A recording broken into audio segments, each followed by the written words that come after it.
Margaret O'Sullivan had been cleaning out her late grandmother's house in Salem, Massachusetts for 3 weeks when she found the family portrait tucked behind a stack of old books in the attic. The September afternoon light streaming through the dusty window illuminated the sepia-toned photograph as she carefully lifted it from its hiding place. At first glance, it appeared to be a typical 1915 family portrait. A stern-faced father in a dark suit standing behind his seated wife, who held a baby in an elaborate christening gown. 2 young children, a boy and a girl, stood on either side of their parents. The formal pose and Victorian-era clothing were characteristic of professional family photography of the period. Margaret's grandmother had mentioned this photograph once, years ago, describing it as the picture that broke our family's heart. But whenever Margaret had asked for details, her grandmother would change the subject, her eyes growing distant and sorrowful. Now, examining the photograph more closely, Margaret began to understand her grandmother's reluctance to discuss it. While the parents and older children appeared normal for a family portrait of the era, something about the baby was deeply unsettling. The infant's eyes appeared completely black, not the natural dark brown that might appear black in old photographs, but an unnatural, void-like darkness that seemed too intense for a normal child. Margaret turned the photograph over and found an inscription in faded ink. The Whitmore family, October 1915. Little Thomas, our precious angel. Below that, in different handwriting, someone had added, born with God's mystery, loved beyond measure. The baby's name was Thomas, and according to family records Margaret had found earlier, he would have been her great-great-uncle. But she had never seen his name on any family tree or heard any stories about him. It was as if Thomas Whitmore had been completely erased from the family's history. Margaret felt a chill run down her spine as she studied the photograph again. Something about the baby's appearance suggested this family had endured a tragedy that went far beyond typical infant mortality of the era. The way the parents held themselves, the forced nature of their smiles, and most disturbing of all, those impossibly dark eyes staring directly at the camera. The next morning, Margaret drove to the Salem Historical Society, carrying the photograph carefully wrapped in acid-free tissue paper. She hoped the local historians might have records of the Whitmore family from 1915 that could explain what had happened to baby Thomas. The Society's head archivist, Dr. Patricia Henley, was a woman in her 60s who had spent her career documenting Salem's medical and social history. When Margaret showed her the photograph, Dr. Henley's reaction was immediate and professional. "This is quite remarkable," she said, reaching for her reading glasses.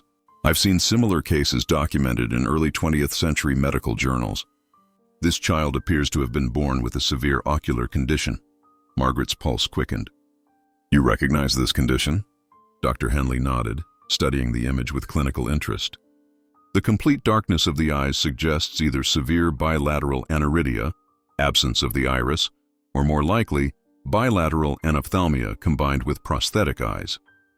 In 1915, medical understanding of such conditions was extremely limited. She led Margaret to a private research room and pulled out several thick volumes of medical histories from the early 1900s. The Whitmore family was one of Salem's most prominent families, but they faced a tragedy that was both medical and social. Having a child born with such severe deformities carried enormous stigma in that era. Dr. Henley opened a folder containing medical journals from Massachusetts General Hospital, dated 1915. "Look at this case study from Dr. Harold Pierce, one of Boston's leading ophthalmologists of the time. He documented several cases of children born with complete absence of normal eye structures."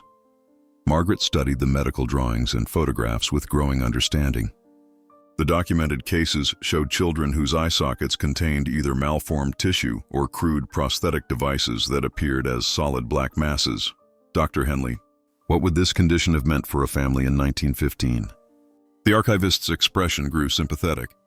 "Margaret, children born with such severe deformities were often hidden away by wealthy families. The social stigma was enormous, and medical treatment was primitive at best.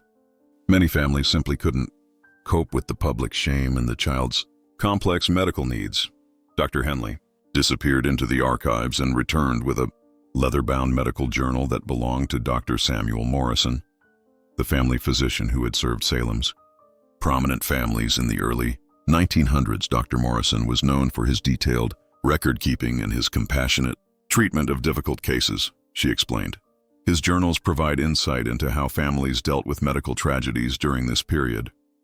Margaret opened the journal carefully, finding entries that began in September 1915, just after baby Thomas was born. Dr. Morrison's handwriting was precise and clinical, but his observations revealed deep empathy for the family's situation. September 15, 1915. Attended the birth of the Whitmore infant.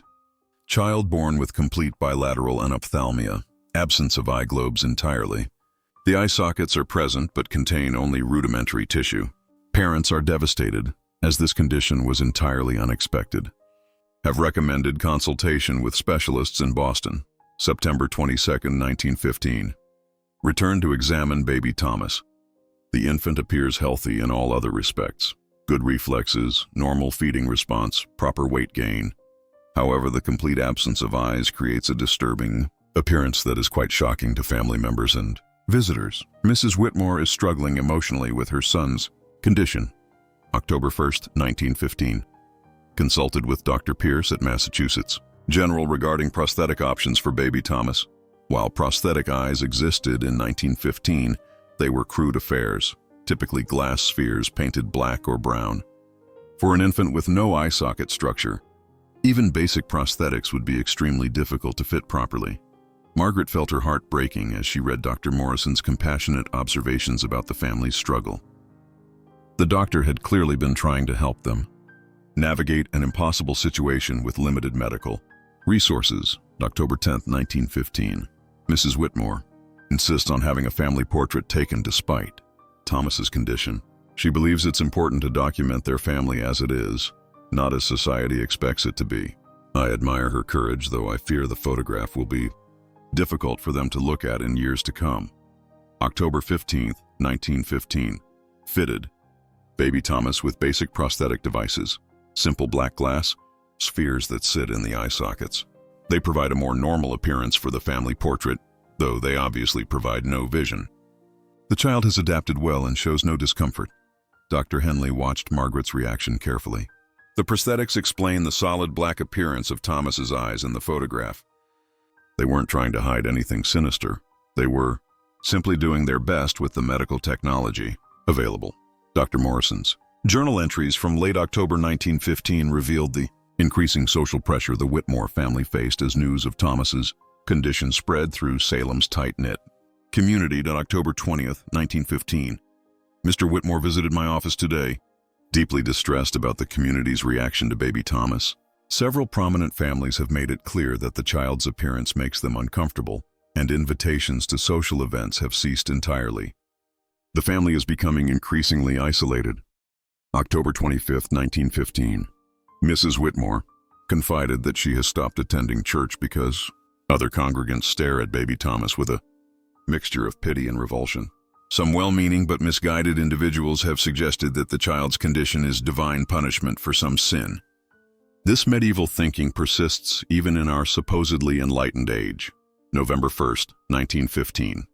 The photographer, Mr. James Sullivan, initially refused to take the family portrait because he felt Thomas's appearance would be disturbing to future viewers. Only after Dr. Pierce provided a letter explaining the medical nature of the condition did Mr. Sullivan agree to proceed with the session. Margaret read these entries with growing anger at the ignorance and cruelty the family had faced. Dr. Henley pulled out additional documents that provided context for the social attitudes of 1915. You have to understand, Dr. Henley explained, that in 1915 many people still believed that birth defects were caused by moral failings or divine judgment. Scientific understanding of genetic conditions and developmental disorders was extremely limited. She showed Margaret newspaper clippings from the era discussing feeble-minded children and the prevailing belief that visible disabilities reflected inner moral corruption. The Whitmore family was fighting not just a medical condition, but centuries of superstition and social prejudice. November 10, 1915. I have been researching similar cases in medical literature to better support the Whitmore family. Found documentation of bilateral anophthalmia in children from perfectly healthy moral families. This condition appears to be a random developmental accident. not a reflection of parental character. November 15th, 1915. Mrs. Whitmore asked me directly whether Thomas will ever be able to live a normal life. I told her honestly that while he will never have vision, children with this condition can develop normally in all other respects. However, the social challenges may prove more difficult than the medical ones. November 20th, 1915. The family has made the difficult decision to send Thomas to the Perkins School for the Blind in Boston. While he is still an infant, they want to ensure he receives proper education and training for life without sight. This decision has sparked controversy among relatives who believe the child should be institutionalized instead. Dr. Henley discovered records from the Perkins School for the Blind in Boston, showing that baby Thomas had indeed been enrolled there in late 1915. This institution, founded in 1829, was pioneering in its approach to educating blind children and treating them as capable individuals rather than objects of pity. The Perkins School was revolutionary for its time, Dr. Henley explained as she opened the school's admission records. They believed that blind children could lead productive, independent lives with proper education and support. The school's records provided a completely different perspective on Thomas's condition and potential. Student file: Thomas Whitmore, admitted November 1915. Child presents with complete bilateral anophthalmia. Despite absence of vision, infant shows normal development in all other areas. Strong tactile responses, normal hearing, healthy appetite, and sleep patterns. Parents are committed to child's education and integration into society. Progress report, December 1915. Thomas has adapted well to school environment, uses touch and hearing to navigate effectively, shows particular aptitude for music and mathematics. Teaching staff impressed by child's intelligence and social adaptation. Margaret felt a surge of pride reading about her great-great-uncle's success at the school. So Thomas was thriving despite his condition? More than thriving, Dr. Henley replied. Look at these later reports from the school. Progress report, June 1916. Thomas Whitmore has exceeded all expectations. At age 1, he demonstrates problem-solving abilities that rival children with full sight. His memory is exceptional, and he has begun to show signs of musical genius. Recommend continued enrollment and advanced music instruction. Report to parents, December 1916. Your son Thomas is among our most remarkable students. His condition, while medically challenging, has not limited his intellectual or creative development. He has become a leader among the younger students and shows tremendous potential for future independence. Dr. Henley pulled out a photograph from the school's archives showing a group of students in 1918. This is Thomas at age 3, she said, pointing to a smiling boy in the front row. Even without functional eyes, his face radiated intelligence and joy. The school records revealed that Thomas had indeed lived a full and successful life, eventually becoming a renowned piano tuner and music teacher. He had married, had children, and lived until 1978, a complete life that his family had never known about because they had been told he died in infancy. Margaret, your family was lied to about Thomas's fate. He didn't die as a baby. He lived for 63 years and had a remarkable career helping other blind individuals. Dr. Henley uncovered correspondence between the Whitmore family and the Perkins School that revealed the heartbreaking truth about why Thomas had been erased from family history. It appears that the family's decision to send Thomas to the school was influenced by tremendous pressure from their social circle and extended family, she explained, opening a folder of letters dated 1915-1916. The correspondence painted a picture of a family torn apart by conflicting advice and social expectations. Letter from Mrs. Eleanor Whitmore to Perkins School, December 1915. We want what is best for our son Thomas, but our family is deeply divided about his care. My husband's relatives insist that institutionalization is the only proper solution, while I believe he deserves the chance at education and independence that your school provides. Letter from Mr. Charles Whitmore to Perkins School, January 1916. My wife and I are heartbroken by this separation from our son, but we have been convinced by family advisors that this is the kindest solution for everyone involved. We request that all future communications about Thomas be sent directly to us and not shared with extended family members. Dr. Henley discovered a particularly revealing letter from February 1916. The social pressure has become unbearable. My husband's business partners have made it clear that having a defective child could damage his reputation and financial prospects. We have been advised to tell people that Thomas died in infancy, as this will preserve the family's standing in society while allowing Thomas to receive the specialized care he needs. Margaret felt sick reading about the impossible choice her ancestors had faced. They felt forced to choose between their son and their social position. Unfortunately, yes, the stigma surrounding disability in 1915 was so severe that many families felt they had no choice but to hide affected children away. The Whitmore family tried to find a middle ground, ensuring Thomas received excellent care while protecting the rest of the family from social ostracism. The letters revealed that the parents had continued to support Thomas financially and emotionally throughout his life, visiting him regularly at school and later maintaining a relationship with him as an adult. However, they had agreed never to acknowledge him publicly as their son. Letter from Mrs. Whitmore to school, December 1920. Thomas continues to thrive, and we are so proud of his accomplishments. However, we must maintain the fiction of his death for the sake of our other children's futures.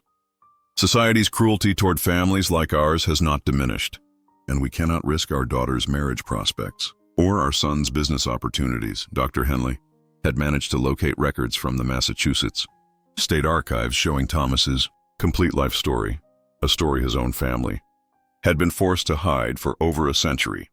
Thomas Whitmore lived an extraordinary life, she said, spreading out documents that chronicled his achievements.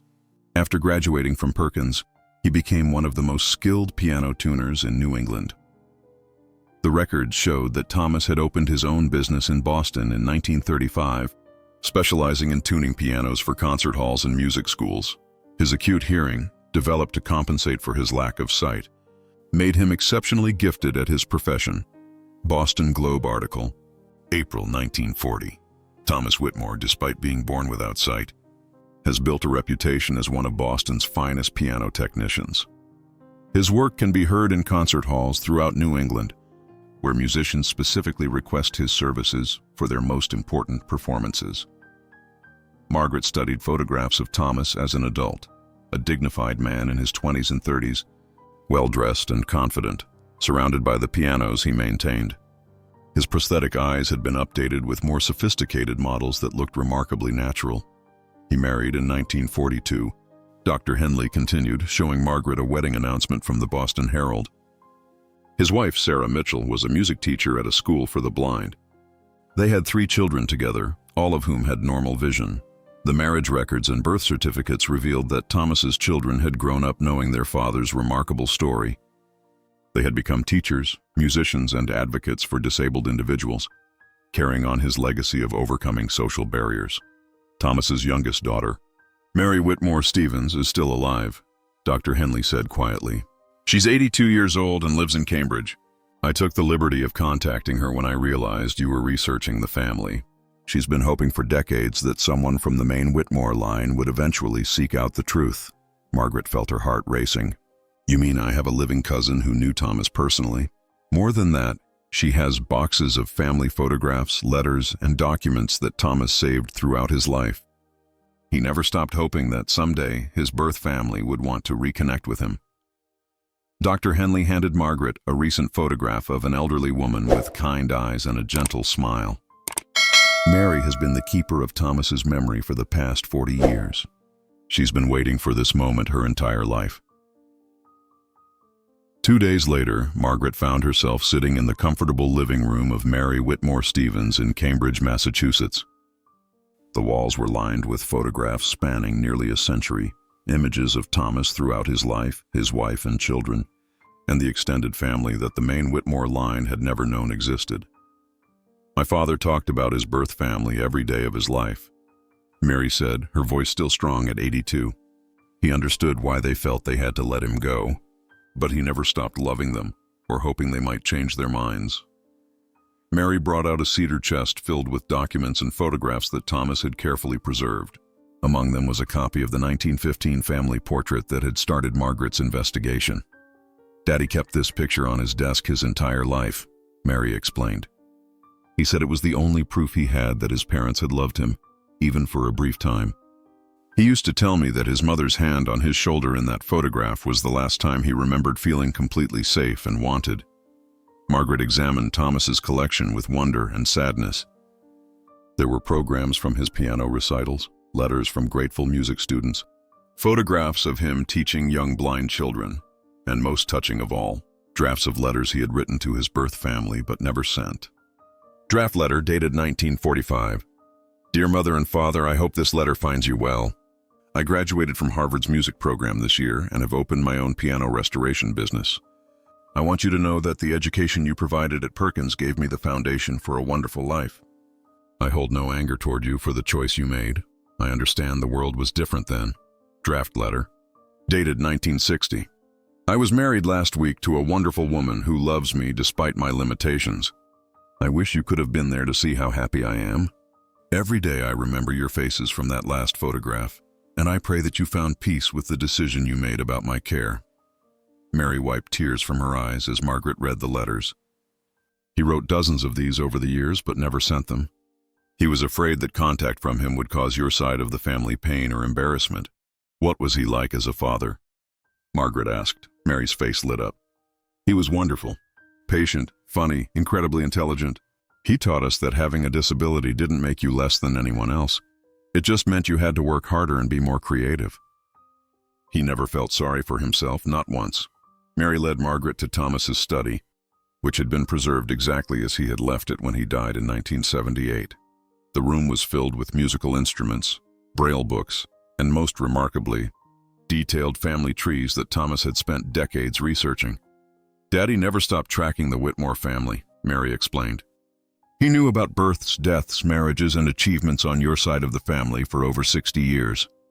He was so proud when your grandmother graduated from college, and he followed your father's military service during World War II.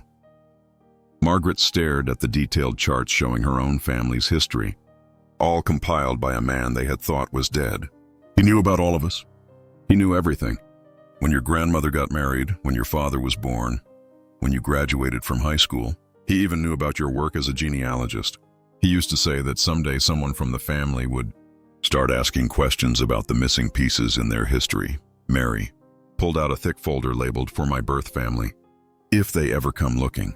Inside was a complete record of Thomas's life, along with photographs, achievements, and a final letter he had written shortly before his death. To my birth family, if you are reading this, it means someone finally wanted to know the truth about what happened to baby Thomas. I want you to know that I lived a full and happy life. The decision you made in 1915 was the right one. I received an education and opportunities that would never have been possible in Salem society at that time. I learned to read using Braille, earned degrees in music and mathematics, built a successful business, married a wonderful woman, and raised 3 children who have all become productive members of society. My condition, which seemed like such a tragedy in 1915, became the foundation for a career helping other musicians achieve perfection in their art. I hope my story brings you peace. You gave me the greatest gift possible, not sight, which was beyond your power to give, but the chance to become the person I was meant to be. I forgive any pain you may have felt about your decision, and I want you to know that it led to a beautiful life. With love and gratitude, Thomas Whitmore, 1915-1978. Margaret wept as she read Thomas's final message to a family he had never stopped loving. Mary handed her a tissue and sat beside her quietly. Margaret, there's one more thing Daddy wanted his birth family to know. He established a scholarship fund at Perkins School for children born with severe visual impairments. It's been helping families like yours for 30 years now, ensuring that no child has to be hidden away because of a medical condition. 6 months later, Margaret stood in the Salem Historical Society next to a new exhibition, titled Hidden in Plain Sight, The Thomas Whitmore Story. The display featured the 1915 family portrait, alongside photographs chronicling Thomas's remarkable life, his achievements, and his lasting contributions to the community of visually impaired individuals. Mary Whitmore Stevens stood beside her, having donated her father's entire collection to ensure his story would never be forgotten again. The exhibition had drawn visitors from across New England, including many families dealing with similar medical conditions. The most important message of this exhibition Margaret told a reporter from the Salem News. Is that what seemed like a family tragedy in 1915 was actually the beginning of an extraordinary life? My great-great-uncle Thomas didn't need to be hidden away or treated as less than human. He needed education, support, and the chance to contribute to society. Dr. Henley had worked with Margaret and Mary to create educational materials showing how far medical understanding and social attitudes had evolved since 1915. The display included information about modern treatments for anophthalmia, prosthetic advances, and most importantly, stories of contemporary individuals thriving with similar conditions. A young mother approached Margaret after the exhibition opening, carrying a baby with obvious visual impairments. Reading about Thomas gives me so much hope for my daughter's future, she said. 100 years ago, my family might have made the same heartbreaking choice as yours. Today, I know she can have a full, successful life. Margaret smiled, thinking of Thomas's final letter. That's exactly what he would have wanted to hear. The exhibition description concluded with words that Thomas himself had written. A disability is only a limitation if society decides to make it one. With proper support, education, and opportunity, any child can contribute something beautiful to the world. Margaret kept the original 1915 family portrait in her home, but now when she looked at baby Thomas's black prosthetic eyes, she saw not tragedy but potential. The photograph had become a bridge between two branches of the family that had been separated by fear and social prejudice but were now reunited by understanding and love. Thomas's scholarship fund continued to help visually impaired children, and his descendants had become advocates for disability rights. The family portrait that had once represented shame and secrecy now stood as a testament to the power of perseverance, the importance of education, and the truth that every life has value. Regardless of the challenges it may face, the Whitmore family was finally complete again, their hidden history restored to its rightful place in their legacy.